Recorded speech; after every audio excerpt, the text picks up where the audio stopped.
Good morning to all of you. मेरा नाम जितेंद्र कुमार बारुलिया है। मैं lecturer computer engineering government polytechnic college Dausa में कार्यरत हूँ।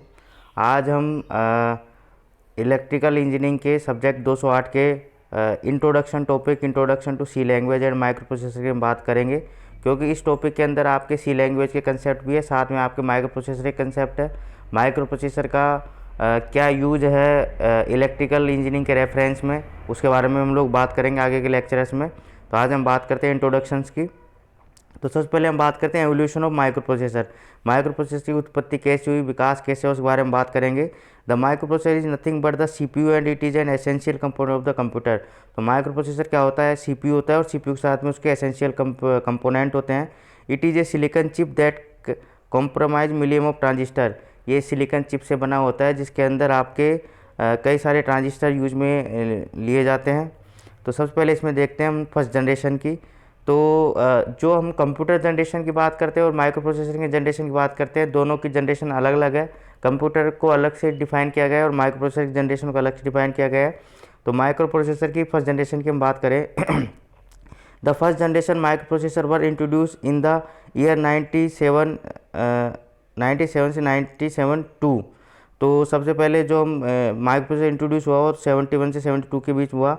The instruction of the microprocessor were process seriously they fetch the instruction decode and then execute. तो इसको serially इसमें प्रोसेस किए गए, इंस्ट्रक्शन को फेज किए गए, डिकोड किया गया और एग्जीक्यूट किया गया। सेकेंड जनरेशन माइक्रो प्रोसेसर की बात करें तो ये 97 के बाद की बात आई। Small amount of transistor one available on the integrated circuit in the second generation micro processor. तो जो ट्रांजिस्टर्स की साइज होगी वो धीरे धीरे रिड्यूस होके स्मॉल हो गई। Example of the second generation micro processor are 16 bit arithmetic 7 pipeline instruction processing. तो ये एग्जाम्पल है।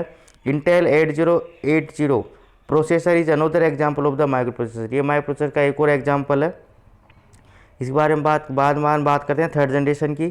Third generation micro processor were introduce in the year 1978 as denoted by Intel 8086 and the Zilog J8000।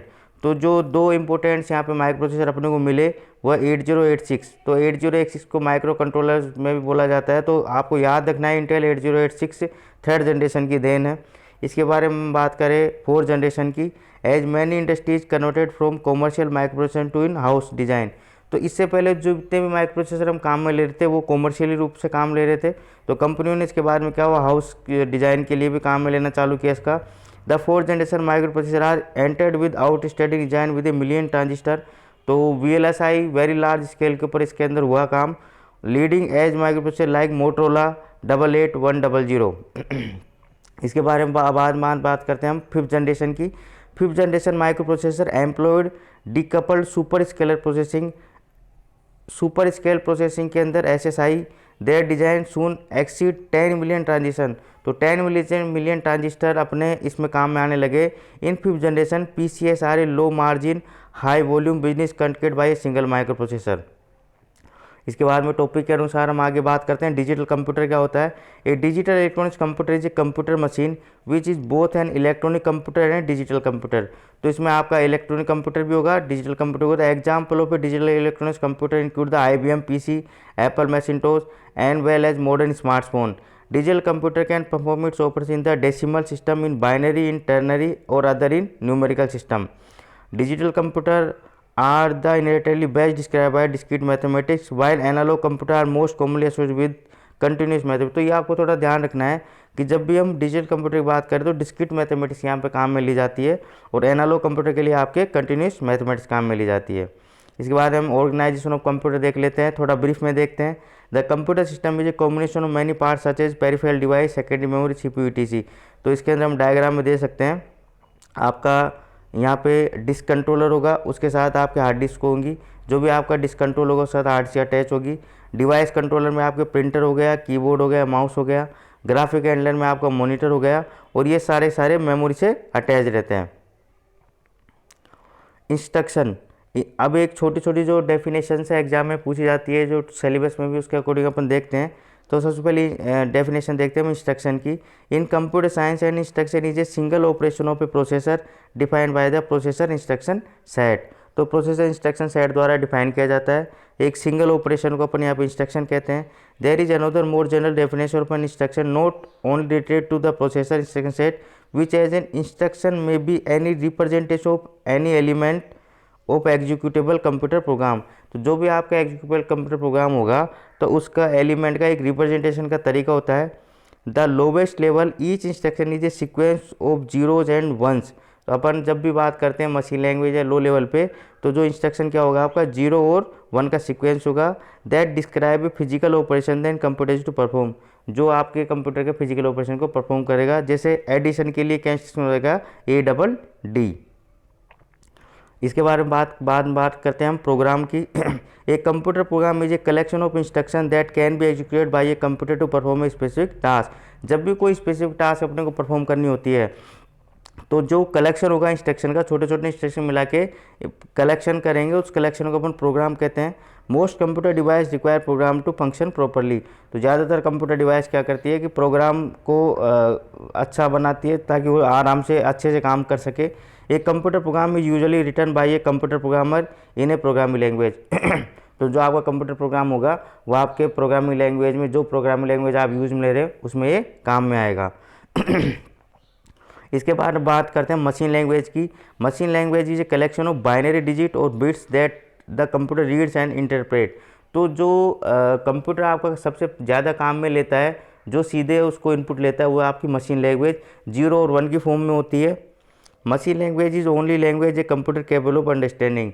तो जैसे हम लोग जैसे Hindi, English, जो भी हम कॉमन लैंग्वेज काम में लेते हैं वो हम लोग समझ पाते हैं, वैसे कंप्यूटर लैंग्वेज मशीन लैंग्वेज क्या होगी, जो कंप्यूटर इजीली फॉर्म में समझ आता है। ये 0 और 1 की फॉर्म में होती है। An example of machine language for the text hello world. तो हेलो वर्ल्ड के लिए जो ये नीचे आप कोड देख रहे हो, ये आपका मशीन लैंग्वेज कोड कहलाता है। अब क्वेश्चन यहाँ पे उठ जाता है कि जब ऐसा कोड होगा तो क्या हम बार बार इतने बड़े कोड को याद करना पॉसिबल नहीं है। इसके लिए हम एक नई लैंग्वेज काम मिली बीच में, उसको हम बोलते हैं assembly language. And assembly language contain it list of basic instruction and is much more difficult to read then A high level language.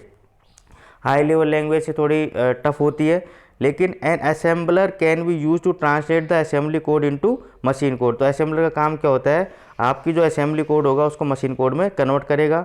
जैसे MOV, मूव यहाँ पे असेंबली लैंग्वेज का कोड है। Move data from one location to another. ADD, add two value. Subtract a value from another value. Example है assembly language के।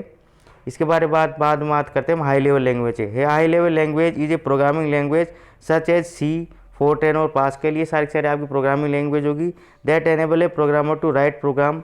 तो जो हम हाई लेवल लैंग्वेज की तरफ बढ़ते जाते हैं तो ये आपकी क्या होती है, यूज़र फ्रेंडली होती जाती है। That are more less independent और particular type of computer.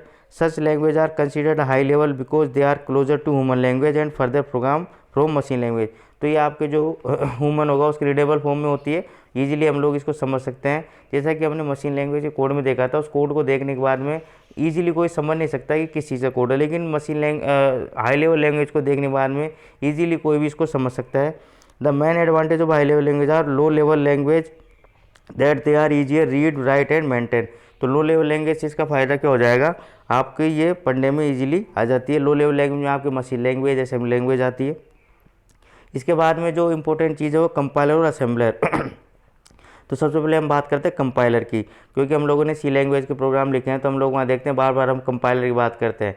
C language का कंपाइलर, तो ये कंपाइलर क्या होता है, compiler convert the source code written by the programmer to a machine level language. तो आपका कंपाइलर का एक सबसे इंपॉर्टेंट फंक्शन और सबसे इंपॉर्टेंट टास्क क्या होती है, जो भी आप कोड लिखते हो, वो आप अपनी प्रोग्रामिंग लैंग्वेज में लिखते हो और इसको किस में कन्वर्ट करता है, मशीन लैंग्वेज। मशीन लैंग्वेज मतलब 0 और 1 की फॉर्म में। तो यहाँ पे आप डायग्राम में देख सकते हैं, सोर्स कोड होगा हाई लेवल लैंग्वेज में, कंपाइलर होगा बीच में और उसको किस में कन्वर्ट कर देगा, मशीन लैंग्वेज में। एक compiler will consider the entire program as a whole code and then translate. तो जो भी कंपाइलर का सबसे इंपॉर्टेंट चीज़ क्या है कि ये आपके पूरे प्रोग्राम को पहले रीड करता है, उसके बाद में अगर उसमें एरर होती है उसको एरर दिखाता है, मीन्स पूरे प्रोग्राम को एक साथ एग्जीक्यूट करता है। The main job of the compiler is that it check kind of limits, range, error etc before the compiler can successfully execute the code. The error must be remove from the source code. तो source code में आप लोगों ने देखा होगा C language के अंदर जब भी आपने सेमीकोलन नहीं लगाया या कर्ली ब्रेसेस से क्लोज नहीं किया तो उसमें एरर आ जाती है।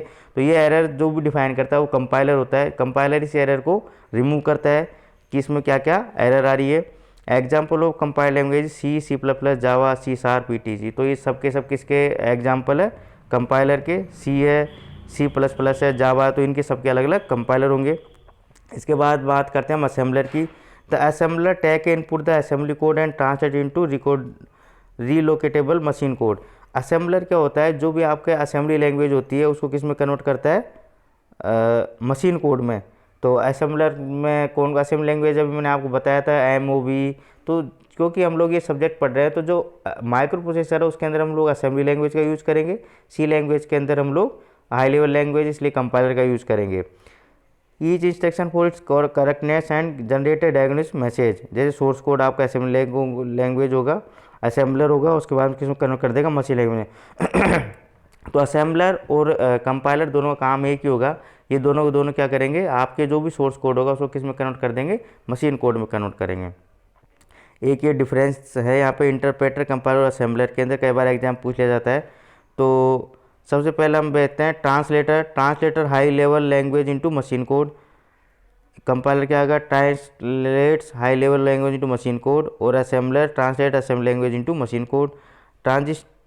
ट्रांजिए source one limit at a time, translates all code the same time. तो कंपाइलर का सबसे इंपॉर्टेंट आपको याद रखनी है कि ये आपके एक साथ पूरे पूरे कोड क्या करेगा, कन्वर्ट करेगा। जबकि जो आपका इंटरप्रेटर होगा वो 1 बाय 1 फाइल को रीड करता है। Needed every time you run the program, only reads once create an executable file. तो इन ट्रांसलेटर क्या होगा कि जब भी आप ये 1 बाय 1 लाइन को भी करोगे तो इसके अंदर ये चाहिए होगा आपको। Return a list of error found and which lines, ये आपको बताता है। Runs more slowly as it's being translate every time the code is run. Once compiled run quickly but compiling can create a long time. तो compiler क्या होगा, जितना बड़ा programme होगा वो उतना ज़्यादा है आपका टाइम लेगा, क्योंकि पहले वो पूरे कोड को रीड करेगा, उसके बाद उसमें एरर निकालना स्टार्ट करेगा। जबकि ट्रांसलेटर आपका क्या करेगा, ट्रांसलेटर पहले जैसे आपके पहले लाइन के कोड में एरर आ गई तो उससे आगे उसको पढ़ना वो स्टार्ट नहीं करेगा। ये इंटरप्रेटर का ये इंपॉर्टेंट काम है। Thank you very much. इसके बारे में बाद में बात करते हैं, यूनिट नंबर 2 की बात करेंगे।